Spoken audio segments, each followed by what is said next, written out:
Guys, I return with the player ratings, but I don't know how I'm going to rate them because who is going to be the man of the match, we'll see at the end of these ratings and see who has gone ahead to be rated by me onto this beautiful channel that is the Rokani Media Football. Arsenal suffering its second consecutive loss, and it's really echoing vibes of Arsenal ending last season.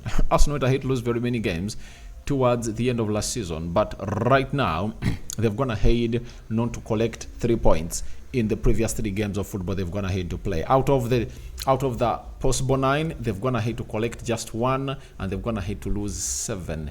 That is really very, very, very cumbersome for the club of Arsenal, and it's not good news for Mikel Arteta and Kroenke, because all they want is to see to it that everything really goes on as planned. But if stuff really doesn't go the right way, then there is something to obviously look up to and obviously ask yourself what is going wrong at the club of Arsenal. We went ahead and really discussed a lot about the side of Arsenal in the match reaction. It's close to 1 hour long, and you guys went ahead to enjoy it, and I think it's really giving us vibes of the real truth about this side of Arsenal. So smash the like button, comment and share. If you're totally watching us for the very first time, endeavor to subscribe to this channel so as not to miss out on stories that we do upload in here on a daily. And we start it off with wishing you a happy new year. In my country, I'm left with like 1 hour from the time of recording to clock the new year, but I know there are other countries like Dubai.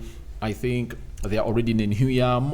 Most Asian countries are already in a new year, but here in my country, it's really going down, you know, and you're waiting for like 1 hour left to enter the new year. But happy new year in advance, everyone watching in through. Now let's go to the player ratings. David Raya, I'm giving him a 5 out of 10.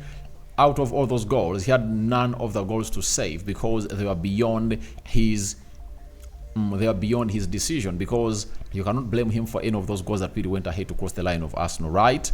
Let's go to Benjamin White. Defensively, I think for the first goal, he would have gone ahead to do better to stop that cross coming in from Willian. He would have gone ahead to do better, but he never really put up a show or a shift that really went ahead to see to it that he really creates lots and lots of chances, and stops that chance from coming in through, and that would have gone ahead to be something better and better for the club of Arsenal, but he never really went ahead to obviously provide that, and that cross came in through, and for me, I'm giving him a 4 out of 10. Jakub Kiwior again for the first goal. Oh my, he would have gone ahead to defend better. He never kept his eye onto the man behind himself. And if at all you don't do that, then you need to obviously make sure that no ball goes past you. But he never did that. He never kept an eye onto the behind or the space behind his back, and he never went ahead to clear that ball, and resulted him into leading Arsenal to concede the first goal after that Ben White outlet was really exposed by Willian. So I'm giving Jakub Kiwior a 4 out of 10. You get? Then I got William Saliba.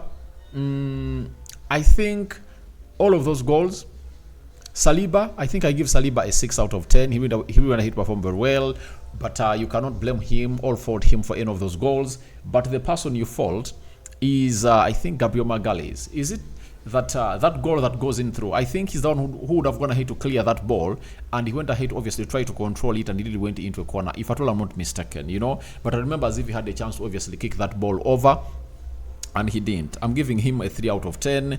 Then he also, by the way, had a chance to kill off the game, but he really went ahead to really not really connect with that ball well. So we go to the central midfield. Declan Rice, 5.5 out of 10 for me. I think would have gone ahead to do better. For the very first time ever since Declan Rice came in through and really played for Arsenal, I saw him put out very many blind passes. That is it. So for me, I'm giving him a 6 out of 10. We go to Kai Havertz, 5 out of 10. You know, I think he was lost in that game, and his aggressiveness was not really felt into that game, and that's why they took him off, and I'm giving him a 5 out of 10. Martin Odegaard, 5.5 out of 10. So I'm giving him a 6. He really did all what he had to do, releasing players and keeping that ball around, but the movement was not enough. The movement was not enough, and Arsenal was not having good numbers in the 18-yard box area of the opponent, because the more numbers you have and you really make those triangles and movements, that really makes your opponent really open up. But Arsenal never really cocooned, so either they can really do that one-touch football, quick passing to open up the opponent, and I'm giving Odegaard a 6 out of 10. Then we go to Bukayo Saka scoring the goal. Obviously, it's good for him, by the way, because he had really gone ahead to take long without scoring a goal for Arsenal, and he went ahead to obviously get one for Arsenal. So it's really good for him to score, and he comes into I think he scored his 6th Premier League goal of this season, right? So those are 6 goals and 6 assists in, I think, are they 18 games?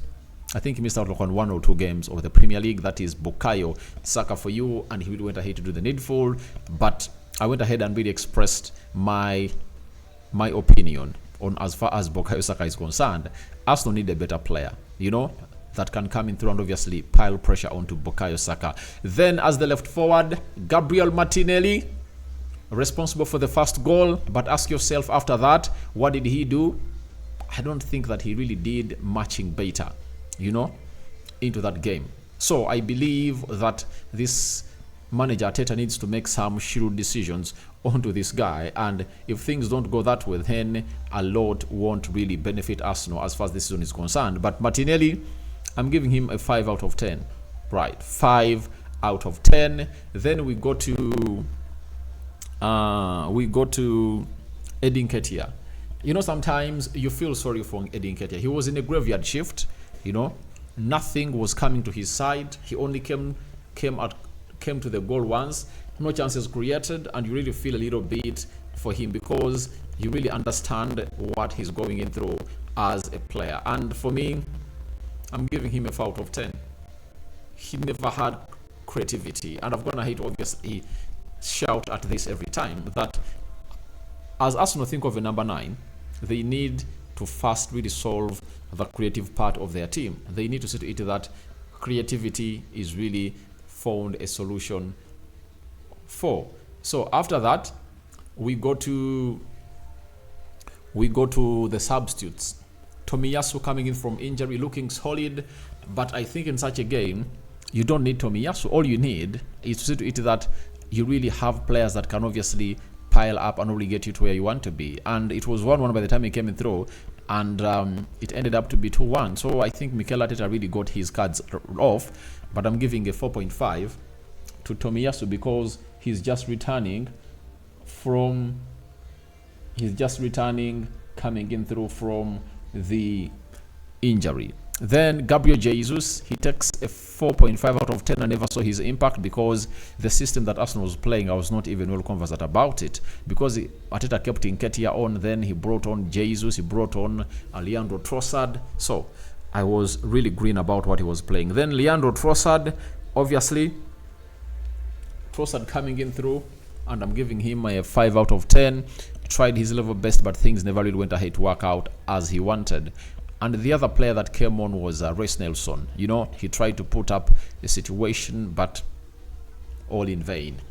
4 out of 10. So that's all what the players were all about. I go to Mikel Arteta. I'm giving him a 3 out of 10 because sometimes you need to really act as a better manager. And I think ever since I've gone ahead to come in here, I've never gone ahead to give Arsenal as low ratings as this, ever since I started this channel. But today, players, the manager, never helped themselves, and provided that they went ahead to go one goal ahead, something needed to be done that would have gone ahead to push them to where they deserve to be. So guys, thank you very much for watching through.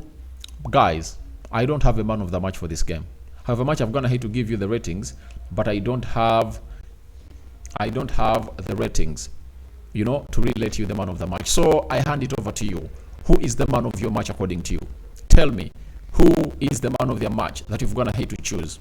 Tell me who your man of the match is, because I'm here waiting to see what your thoughts are about the man of the match situation down here onto the Rokani Media Football. May the living to God bless you abundantly. Happy New Year, and we thank God for the gift of life. The Muslims too, we thank Allah on your behalf for the gift of life, and continue to obviously show us love by subscribing to this channel. Our mark has not been hit of 20,000 subscribers before the end of this year, but I know all will continue to be well as we push to obviously get to where we deserve to be. Ciao, ciao.